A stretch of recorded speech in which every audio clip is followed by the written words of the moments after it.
מותג הוא מה אנשים מרגישים וחושבים עליו.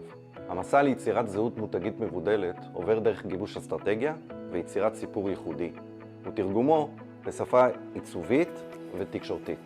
אנחנו באופן נשמח לשתף אתכם איך עושים את זה. תצטרפו אלינו לקורס, יהיה מעניין. חברת סייג' מרקטינג מובילה בניהול שיווק של חברות טכנולוגיה. זה מתחיל מבניית המותג, שיווק B2B, יציאה לגיוס המימון. בקורס אנחנו נלמד את הכלים והאסטרטגיה לשיווק נכון של סטארט-אפים. העולם שלנו הופך ליותר ויותר דיגיטלי, והמפגש של חוויית משתמש בבניית המותג הופך ליותר ויותר קריטי בהתאמה. חוויית משתמש טובה בדיגיטל מעצימה את סיפור המותג שלכם ומייצרת מערכת יחסים מתמשכת עם הלקוחות. בקורס אני אציג לא מעט דוגמאות ועקרונות איך חוויית משתמש טובה תורמת לתדמית המותג ויכולה להגדיל מחירות בעשרות ומאות אחוזים, וספוילר אפילו מעבר לכך. מותגים הם כמו תחנות רדיו. רובם, המיינסטרים נמצא באמצע, בין ה-92 ל-106. קל לקלוט אותם, קל להבין אותם, האיכות טובה, אבל התוכן לא מספיק מעניין, מאוד מיינסטרים. איפה שאנחנו נמצאים במקום שבו אני יכול לפספס אותם בשנייה, אבל הם המותגים המעניינים. שם הם מבודלים, מהם יוצאת הבשורה. איך בונים מותג מעניין? נדבר על זה בקורס.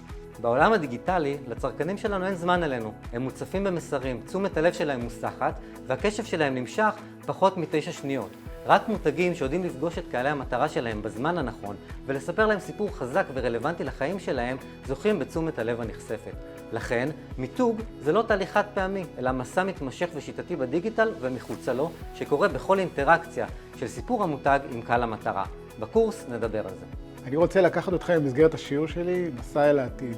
במסגרת השיעור אני אציג לפניכם כלים שיעזרו לכם לבנות בעזרת AI אסטרטגיה ייחודית, יעילה יותר, ותעזור לכם לקבל החלטות. יחד עם עוד כלים נוספים שיעזרו לכם לבנות את התדמית שלכם ולבנות מארז גרפי שיהיה שונה, ייחודי, ויתן לכם יתרונות על מותגים אחרים.